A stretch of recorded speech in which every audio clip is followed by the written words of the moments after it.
My name is Lucy.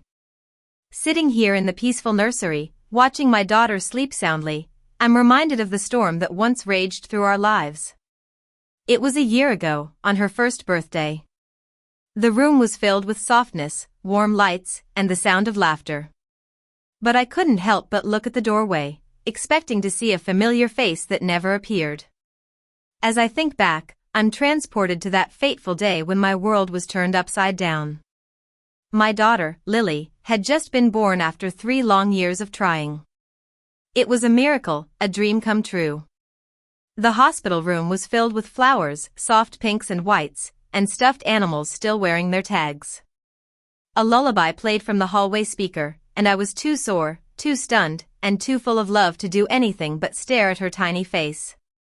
Little did I know that just 15 miles away, my sister Ava was tearing that love apart piece by piece. Ava had always been a bit of a wild card. She was 2 years older than me, and we had grown up in a small town in the Midwest. Our parents were hard-working, blue-collar folks who instilled in us the values of honesty, hard work, and family. But Ava had always been a bit of a rebel, always looking for the next adventure. When I got married to my husband, Ethan, Ava was happy for me. She was my maid of honor at our wedding, and she promised to be there for me every step of the way. But as the years went by, and I struggled to conceive, I could see the jealousy in her eyes. She had 2 children of her own, and she seemed to resent the fact that I was having such a hard time. When I finally got pregnant, Ava was initially supportive. She offered to help me set up the nursery while I was in recovery, and she said she wanted to surprise me. I trusted her, and I never imagined that she would do something so cruel. It was 3:47 p.m. When I heard the front door of our house slam. The sound carried through Ethan's phone during a call, and I remember asking weakly, "Was that our place?" Ethan stepped out to check, but by the time he returned, his face was pale. He didn't speak. He just turned on his phone camera and handed it to me. I stared and stared. The nursery was wrecked. The crib was splintered, the wall decals I had picked with trembling hands at 30 weeks were torn down and stuffed in garbage bags. The changing table was flipped on its side, and the drawers were dumped out like someone had been looking for something. Shredded baby books and scattered diapers were everywhere. A single balloon still floated in the corner like a cruel joke. On the wall, written in black marker over the pastel wallpaper, were 5 words: "You needed this wake-up call." I couldn't breathe. My chest collapsed inward, and I tried to sit up, but the stitches pulled, and I winced in pain. Ethan reached for me, but I didn't even feel his hand. It was Ava, my only sister. She knew what this baby meant to me. She had cried with me through the miscarriages, and she had said she was praying for us. So why? Before I could ask, the door to my hospital room opened again. Heavy boots, a crisp uniform, and 4 medals across the chest. My father-in-law, General Thompson, a retired Marine, stood at the doorway. When he saw Ethan's face and the video paused on the destruction, he didn't blink. He just asked one question: "Where is she?" Ava was still at the house. She had no idea he was coming. She didn't hear him come in. That's the part one still think about. While I lay in a hospital bed, stitches still raw, my heart splitting open from what she had done, Ava was at our house, barefoot on our baby's rug, sipping tea like nothing had happened. She was on the phone when he opened the door. Not with me. Not apologizing. Laughing. General Thompson didn't yell. He didn't slam the door. He just stepped inside, his polished boots sinking slightly into the mess she had made. Diapers were shredded, books were ripped, and a mobile was twisted like a noose. She turned and froze. The mug slipped from her hand and shattered on the wood. "Sir," she started, as if that would help. He said nothing. He just walked forward, his uniform pristine, every medal on his chest glinting under the hallway light. The kind of man who had commanded troops on foreign soil, and now stood in the wreckage of his granddaughter's first room. "I thought," she stammered, "I thought it would help." "Wake her up." She's too soft, too naive. She doesn't know how hard life with a baby is. He raised a hand. She stopped mid-sentence. And then, in the calmest voice I've ever heard, he said, "You destroyed the sanctuary of a child who hasn't even breathed a full week of life. That is not help. That is war." She laughed nervously. "You're not seriously." But he wasn't smiling. From the hallway, he pulled out his phone and snapped photo after photo. Evidence. Damage. The message scrolled across the wall. "Leave," he said simply. "Now, before I call the police, or worse, your job." Her face twisted. "You wouldn't." He stepped closer. "I've written field reports more detailed than your entire resume. One call." She backed up. She looked small then, not like the sister I used to follow around, not the woman who once swore she'd protect me. Just someone who'd crossed a line she couldn't uncross. She grabbed her bag and bolted out the front door. He didn't follow. He just stood in that broken room, the soft pink wall behind him torn and stained, and whispered, "No one hurts my family." By the time I was discharged, the house had been cleaned. Not by Ava, of course not. By Ethan, his father, and two of his retired military buddies who treated every shattered picture frame like it was evidence in a crime scene. The nursery wasn't the same. We tried to repaint, tried to hang new decals, but something in the air had shifted, like the room knew. I held Lily in the doorway and promised her, "This will never happen again." I meant it. Meanwhile, Ava had gone quiet. No apology. No message. But I started to hear whispers from a friend who worked in HR, from a neighbor who'd seen her storm out of her condo in tears, from my aunt who'd received a cryptic group text. I guess I'm the villain now. Everyone's so dramatic. She was playing victim. Of course she was. That's what she did best. But here's what she didn't expect. General Thompson didn't stop at photos. He filed a police report, documented every inch of damage, logged repair costs, took statements. Quiet. Legal. Impeccably organized. I didn't even know until I found the folder on the kitchen table labeled Infant Property Damage, Civil and Criminal Options. His handwriting was neat, precise. He wasn't angry for a moment. He was building a case. "Do you want me to press charges?" He asked me one morning, pouring coffee like he was asking about the weather. I looked at Lily sleeping in her bassinet. "I want her to feel what I felt," I said. "Not physically, emotionally. The helplessness." He nodded once. Understood. That week, a formal letter was sent to Ava's employer. Not from me, from a licensed attorney. It didn't accuse. It simply stated the facts. She entered a home without permission. She caused emotional and property damage affecting an infant. A civil claim was being considered. And just like that, the cracks started to show.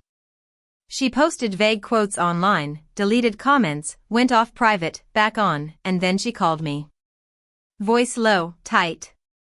"You're ruining my life over some baby furniture?" I smiled, just slightly. "No," I said, "you did that." And I hung up. By week 2, the fallout was no longer silent. Her job placed her on leave pending internal review. She deleted her LinkedIn. Family group chats started to split like fault lines, some defending her, others asking, why would she even do something like that? The story had leaked, not from me, but from the paper trail. The police report, the formal letter, the photos someone else forwarded to someone else, and suddenly, the truth had legs. And still, she hadn't said the words, not once. "No, I'm sorry. No, I was wrong." Instead, she texted Ethan, "Your father's gone too far. She's using the baby to punish me." That was the moment I stopped feeling conflicted. The moment I stopped wondering if I'd been too harsh. Because there's a kind of broken you don't come back from. The kind where someone looks at your newborn child and sees an opportunity to hurt you. So, I got to work. Quietly. Intentionally. The baby registry company had security footage from the day she walked in and canceled half the items we'd ordered in store. My best friend sent me screenshots of Ava bragging weeks earlier about taking things down a notch. Another mom from our neighborhood messaged saying she'd overheard Ava at a cafe talking about how I was getting too much attention lately. Piece by piece, her jealousy became public record. No shouting. No chaos. Just truth. And then came the baby shower photos. Not mine, hers. From 4 years ago. I reposted one.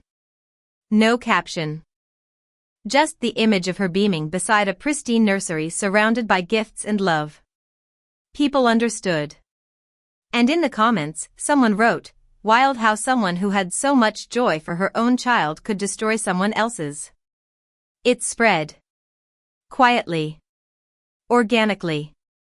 She noticed. She texted me again. This time just one sentence. "You really want to ruin me?" And I replied, "No. I want you to remember what you ruined. Every single time you see a crib, hear a lullaby, or walk past a baby aisle. I want you to remember." The knock came just before midnight. I was rocking Lily by the window. Her soft breathing steady against my chest. When I saw the silhouette on the porch. At first, I thought it was a neighbor, but then the shape shifted. Arms crossed, pacing like a trapped animal. Ava. I didn't open the door. Not at first. Ethan came down the stairs, shirt wrinkled, eyes sharp. "You want me to handle this?" But I stood, carefully placed Lily in her bassinet, and opened the door myself. She didn't wait for an invitation. She stepped inside like she still belonged, like she hadn't shattered the quiet peace of this home 2 weeks earlier. "Okay," she said, already shaking. "I messed up." "I know, but you're turning this into a circus. You need to stop." I stared at her, at the trembling hands, the puffed eyes, the unraveling pride. "You didn't just mess up," I said. "You violated something sacred." She laughed bitterly. "God, you always act like you're some kind of martyr." It was furniture. It was just a stupid room. My voice cut through hers. It was hope. She blinked. It was the room I sat in every night wondering if I'd ever get to hold a child. It was the color I picked after the 4th miscarriage. It was the one place in this house that wasn't filled with grief, until you decided to stain it with your own. She was quiet now, breathing hard, tears clinging to her lashes. "I lost everything," she whispered. "My job, half my friends won't speak to me." "You lost their version of you," I said. "The one you created, not the one you became." She stepped forward. "So, that's it? You're done with me?" I glanced over at the bassinet. "No," I said softly. "But I'm done making you the center of my forgiveness." Behind me, Ethan had taken out his phone. He pressed play. A video. The nursery. The wreckage. The writing on the wall. Ava's voice from the background. "She needs to wake up." Her eyes went wide. "You recorded it?" Ethan spoke calm. "No, you did. We had cameras installed last month. You forgot." Her mouth opened. Nothing came out. I didn't need to say another word. She walked out in silence. And this time the door didn't slam. It closed softly, finally. The silence didn't last long. Within 48 hours her voice was back, just not in my house. This time it echoed online. A half-apology video posted to her private story. Teary-eyed, dim lighting, cropped sweater, a soft filter. "I made mistakes, but I've been through so much too. I wish people knew the whole story." She didn't name me directly, but the caption said enough. Some wounds go both ways. Forgiveness is for the strong. She was rewriting the narrative. Trying to spin the destruction into misunderstanding. Trying to turn the nursery into a metaphor. Trying to be the victim. But this time I didn't reply with silence. I replied with clarity. A single post. A carousel. The before photo. Our nursery glowing in soft yellow light. Crib assembled. Bookcase filled. A name banner on the wall. The after. Splinters. Chaos. Black marker scrawled like a scar. The final image. Lily's tiny hand in mine. No caption. No tag. Just 3 dates. Built. June 12th. Destroyed. August 4th. Rebuilt. Not by her. Within hours the comment section flooded. People remembered. People cared. People compared the timelines. People asked questions. She turned off her comments. Then she deleted the video. Then she vanished. But here's the thing. I wasn't chasing revenge. I was preserving the truth. And the truth, when spoken plainly, doesn't need a spotlight. It stands on its own. A week later, I got a letter in the mail. No return address. Just my name in familiar handwriting. Inside, 1 paragraph, 9 sentences. Not a single one said, "I'm sorry." Instead, "I hope one day you'll understand why I did what I did." I folded the letter once, then again, then slid it into the shredder. Because understanding doesn't heal what you refuse to name. And forgiveness doesn't grow where there's still rot. That night, I rocked Lily in the finished nursery, the one we rebuilt together with hands that loved her. And as I hummed her to sleep, I realized something. Ava never destroyed the room. She just revealed what never belonged in it. Fall came. The nursery smelled like baby lotion and new wood. The walls were freshly painted, sage green this time, and every inch felt earned. There were no more calls, no more notes, just a clean kind of silence. Until I got a message from her ex. Yes, Ava's ex. The one she never spoke about. He'd seen the story online. Said he wasn't surprised. Said she used to do things like this before. Small acts of destruction, always masked as truth-telling. But, then he said something that stuck with me. She doesn't hate you. She envies you. That's why she tried to break what you built. I stared at the message unreadable. Not hurt. Not even angry. Just confirmed. That weekend, I donated the last of the old baby shower items she'd touched. The ones she'd once gifted me before she turned. I gave them to a women's shelter with young moms. Women who knew what it felt like to rebuild from nothing. And I left a note inside one of the boxes for someone who deserves a beginning full of grace. The final blow was an explosive. It didn't need to be. It was the absence. The fact that she wasn't invited to Lily's naming ceremony. The fact that her name was never mentioned in the speeches. The fact that when asked who helped raise this child, we answered with photos and none of them included her.